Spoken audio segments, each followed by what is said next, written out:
कैसा पागलपन है ये? इच्छा सामने से इतने बड़े खतरे को बुलावा दे रही है। शांत सिपली शांत। कैसे शांत हो जाऊं? इच्छा उस शक्ति के बारे में जानती भी नहीं है, उस शक्ति का अंदाजा भी नहीं है उसे, और जानबूझकर उसे चुनौती देना मतलब। आज तक इच्छा ने कोई भी काम बिना सोचे समझे किया है क्या? नहीं। अरे भरोसा रखो उस पर। जहां हम लोगों की सोच खत्म हो जाती है वहां इच्छा का दाव शुरू होता है। सामने वाला समझ भी नहीं पाता और इच्छा अपनी चाल खेल जाती है।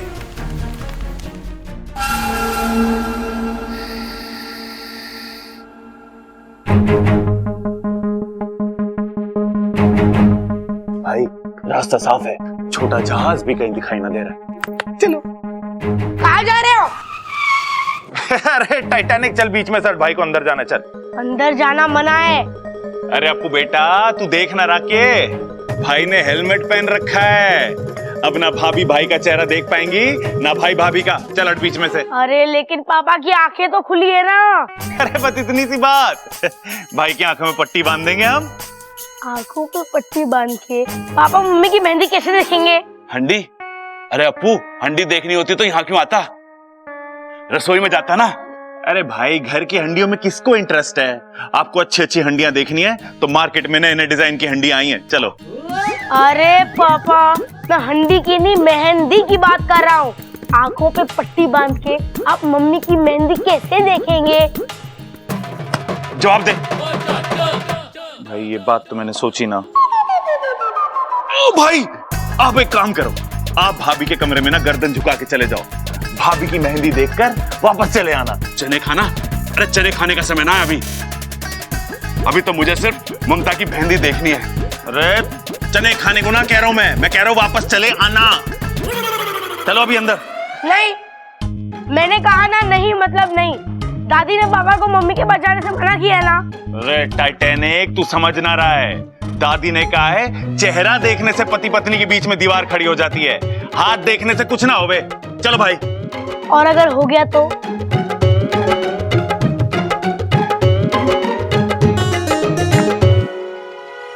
और अगर हो गया तो? छोटे रहने दे, मैं शादी के बाद ही ममता की मेहंदी देख लूंगा। चल। मेरे पापा कितने भोले हैं, मम्मी भी सीधी सादी है। पता नहीं मेरे पास ही शैतानी दिमाग कहाँ से आया। मैं अब भी तुम्हारा इंतजार कर रही हूँ, आओ मेरे सामने। नहीं, तुम नहीं आओगे क्योंकि तुम कायर हो। तुम सिर्फ पीठ पीछे वार करना जानते हो। मेरे सामने आके वार करने की या मेरे वार को झेलने की हिम्मत नहीं है तुम में। अपने आप को बहुत ही शक्तिशाली समझते हो ना, और एक सपोली से डर गए। अरे लानत है तुम पर। दिमाग को भेदने वाला दिल का इतना कमजोर होगा ये मैंने कभी नहीं सोचा था। बस अब अपनी हार मान जाओ और इंसानी बस्ती से दूर चले जाओ।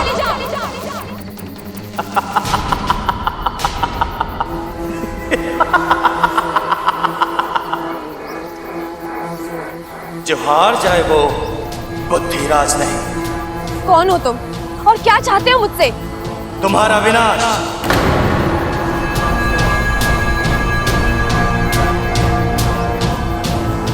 और तुम्हारे साथ साथ इस पूरी अच्छाई का विनाश। अच्छाई ना कभी खत्म हुई है और ना कभी होगी। तुम जैसे कई आए और कई चले गए, लेकिन अच्छाई जहाँ थी वही रहेगी। उसी के दम पर ये दुनिया कायम है और इतिहास गवाह है कि जब जब किसी बुद्धिराज ने पृथ्वी पर जन्म लिया है, उसे खत्म करने के लिए एक इच्छा पैदा हुई है। लेकिन आज इतिहास बदलेगा, आज बुराई जीतेगी, आज बुद्धिराज जीतेगा। मैं नहीं जानती तुम्हारी मुझसे क्या दुश्मनी है, लेकिन जो जो अच्छाई का दुश्मन है वो इंसानियत का दुश्मन है, और वो मेरा भी दुश्मन है। आओ तो फिर देखते हैं किसमें कितनी ताकत है। अपनी जितनी शक्ति आजमानी आजमा लो। मैं यहाँ तुम्हारे सामने कवच की तरह खड़ी रहूंगी और तुम मुझे भेद कर नहीं जा सकते।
जाओ।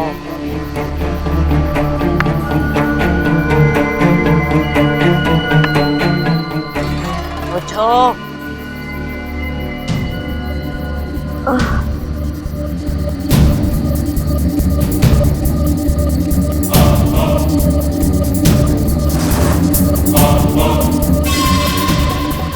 ये शक्ल तो कुछ जानी पहचानी सी लग रही है। कहाँ देखा है मैंने इसे?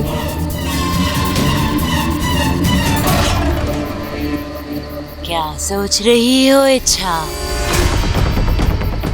हाँ? यहाँ से भागने का रास्ता ढूंढ रही हो? हाँ?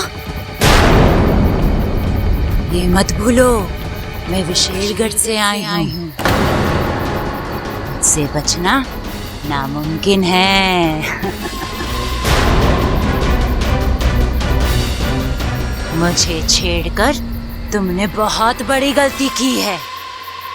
अब इसका अंजाम तो तुम्हें भुगतना ही होगा। मैंने किसी को नहीं छेड़ा है। मैं सिर्फ मेरे घर को, मेरे अपनों को और मेरे नागिस्तान को बचाने की कोशिश कर रही हूँ। नहीं बचा पाओगे उन्हें। मैं सब खत्म कर दूंगी। मेरी ताकत तो तुम देख ही चुकी हो। एक ही बार में तुम्हें धूल चटाती। अरे तुम्हारी तो कोई औकात ही नहीं है मेरे सामने। तुम क्यों कर रही हो ये सब? नागिस्तान ने क्या बिगाड़ा है तुम्हारा? नागिस्तान, नफरत है मुझे नागिस्तान से, वहां के नागों से। नागिस्तान के नाग प्रजाति पर कलंक है। एक और, हम पूरी दुनिया पर दहशत फैलाना चाहते हैं, राज करना चाहते हैं, और तुम? दुनिया को दहशत से नहीं, प्यार से जीता जाता है। बंद करो अपने ये बकवास। अगर मैं चाहूं तो तुम दोनों को अभी इसी वक्त नागोमी देव के पास पहुंचा सकती हूँ, लेकिन मैं ऐसा करूंगी नहीं इच्छा। सबसे पहले मैं उन्हें मारूंगी जिन्हें तुम इतनी जान से ज्यादा प्यार करती हो। वो पहलवान परिवार। नहीं, तुम कुछ नहीं करोगी उस परिवार को। करूंगी। उस परिवार की एक एक सदस्य की आरती उठवाऊंगी। बस बहुत बोल चुके तुम। जब तक मैं जिंदा हूँ तुम उस परिवार का कुछ नहीं बिगाड़ सकती। अच्छा, चलो देखते हैं। अब से 24 घंटों में बुद्धिराज उस परिवार के एक एक सदस्य के दिमाग पर वार करेगा, उन्हें कमजोर कर देगा, पागल कर देगा उन सबको, और फिर मैं उन्हें खत्म कर दूंगी। ऐसा कुछ नहीं होगा। मैं तुम्हें तुम्हारे इन मंसूबों में कभी कामयाब नहीं होने दूंगी। अगर इस लड़ाई में किसी की हाथ होगी तो वो तुम्हारी होगी। मुझे भी देखना है कि तुम उस परिवार को कैसे बचाती हो। जाओ जाओ इच्छा।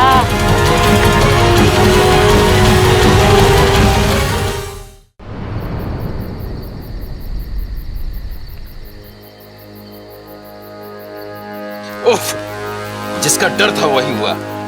विशालगढ़ की शक्तियों के सामने इच्छा की शक्ति कम पड़ती जा रही है। मुखिया जी, ये तो खुद की रक्षा नहीं कर पा रही है, तो फिर घर के बाकी सदस्यों की रक्षा कैसे करेगी?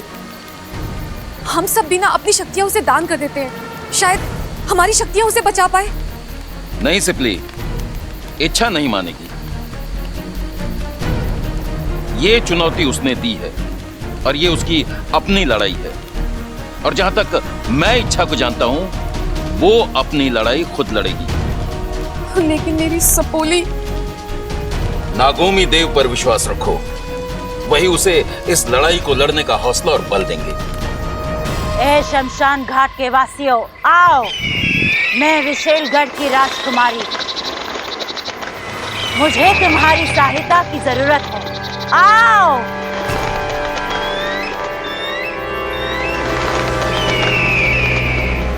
अभी इसी वक्त विशेषगढ़ जाओ, मेरा एक संदेशा पहुंचाओ।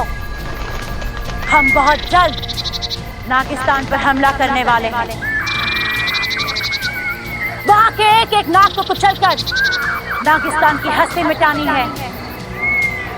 सबसे कह दो अपनी शक्तियों के साथ तैयार रहे। हमें नागिस्तान में विशेषगढ़ का निर्माण करना है। जाओ जाओ। विशैली, ये कौन सा खेल खेल रही हो तुम? अच्छी खासी वो इच्छा हमारे हाथ आई थी, उसे तो उसी वक्त मार देना चाहिए था। मुझे छोटी छोटी खुशियां बटोरने का कोई शौक नहीं है। मैं नागिस्तान पर हमला करूंगी और जीत का जश्न मनाऊंगी। लेकिन इच्छा के साथ तुम्हारी चुनौती, उसका क्या उद्देश्य है? अगर मैं इच्छा के गले पर तलवार भी रख दूं, तब भी वो मुझे नागिस्तान का पता नहीं बताएगी। लेकिन जब ये पूरा पहलवान परिवार पागल होगा, तब मैं तलवार की नोक उनकी गर्दन पर रख के इच्छा को मजबूर करूंगी कि वो मुझे नागिस्तान का पता बताए। और फिर होगा आक्रमण, नागिस्तान पर विशेषगढ़ का आक्रमण। वाह, कमाल की योजना है विशैली। और शुरुआत तुम्हें करनी है। 24 घंटे हैं तुम्हारे पास। पहलवान परिवार के एक एक सदस्य को पागल कर दो। अभी लो, और मेरा पहला शिकार होगा वो बबल। नहीं, बब्बल नहीं, कोई और शिकार ढूंढो। और जब तक मैं ना कहूं, बब्बल पर हमला मत करना, समझे?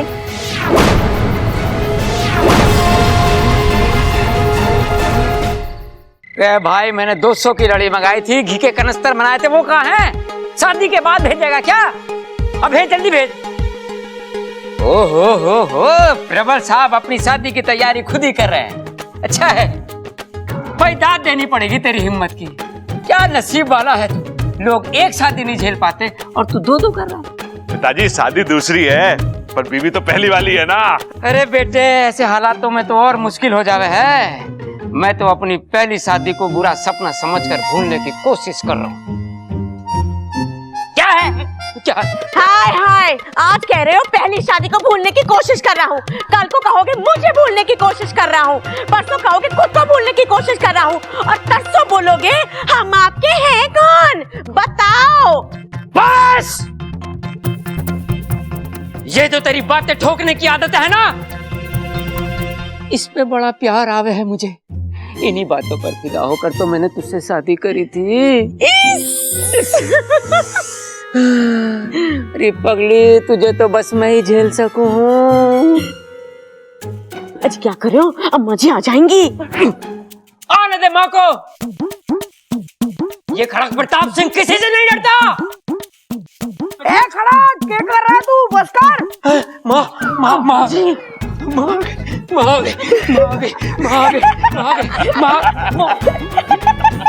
चुप रहो। तुम लोग हंस क्यों रहे हो? अरे दादाजी, वो दादी नहीं, मैं था। अपने दादा के साथ मजाक करता है? अरे नाना पिताजी, अप्पू तो सिर्फ मजाक कर रहा था। मैं समझा कुछ और कर रहा था। तू एक बार फिर से बता, तेरी दादी कैसे करती है? ए छोरे, क्या कर रहा है तू? बस कर।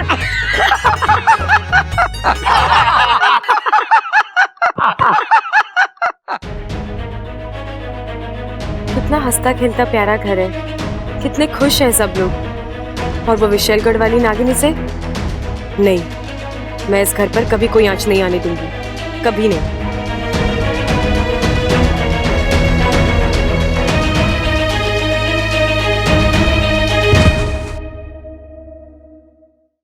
साथिया साथिया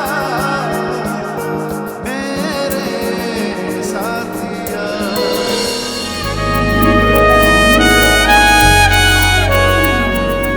तुम्हें जो बार बार मुझसे टकराती हो, ये अनजाने में होता है कि तुम जानबूझकर मुझे लाइन मारती हो? यही सवाल मैं भी आपसे पूछ सकती हूँ बब्बल जी। तो पूछो ना, मेरा जवाब तैयार है। वो क्या है ना, कभी कभी मुझसे गलती हो जाती है तो फिसल जाता हूँ। अब तुम अमृता तो हो नहीं कि जानबूझकर तुम्हारी बाहों में आऊंगा। अमृता की बाहों में जो सुकून है ना, वो तुम्हारी बाहों में गा। बब्बल जी, मेरा मूड वैसे ही बहुत खराब है, आप मुझसे उलझेंगे ना तो मैं क्या कर लोगी?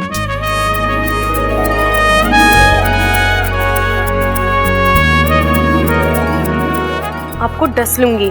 नागिन हो क्या? हाँ, जहरीली नागिन हूँ। मुझ पर जहर नहीं, सिर्फ प्यार काम करता है। वैसे तुमने अमृता को कहीं देखा है? क्यों, आपकी जेब में नहीं है क्या? और रखने का इरादा भी नहीं है। वो क्या है ना, भगवान ने इतना बड़ा दिल दिया है तो सोच जहाँ रखना है रखिए, मेरी बला से मुझे कोई फर्क नहीं पड़ता। अरे अमृता, तुम कहाँ थी? तुमने तो कहा तुम्हें कोई फर्क नहीं पड़ता, झूठी।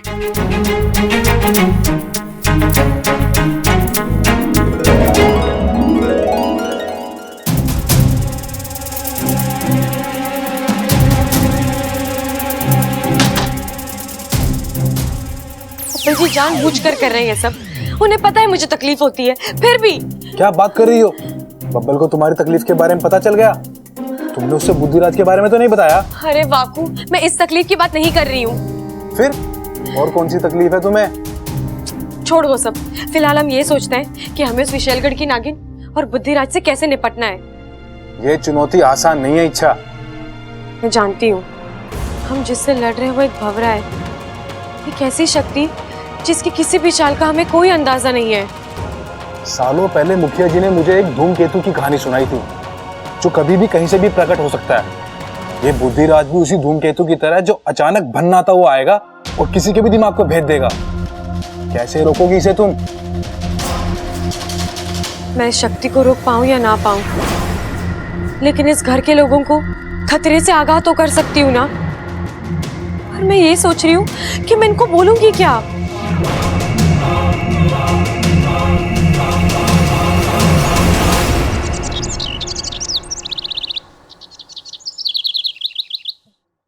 ना ना ना, वो ना जिसमें मैसेज फ्री हो ना, वो वाला पैकेज एक्टिवेट कर।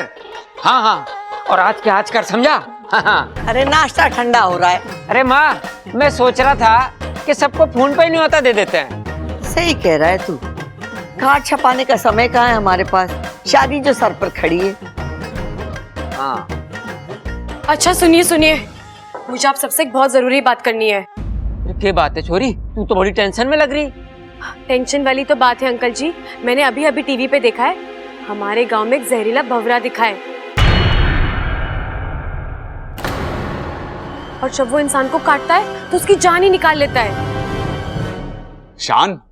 अरे पहलवानों की शान इतनी सस्ती ना है कि कोई भी हरा गहरा कम कर दे।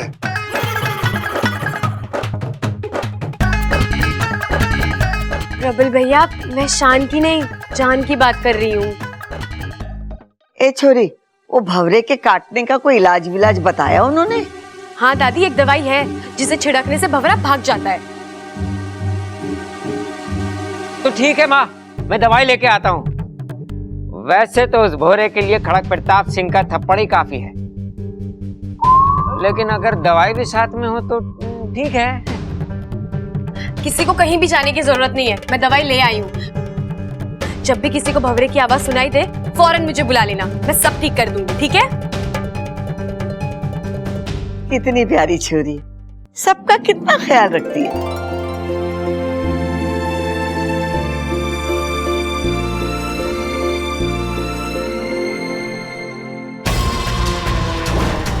कोशिश से तुम्हारी अच्छी है अच्छा, लेकिन इसका कोई फायदा नहीं होगा।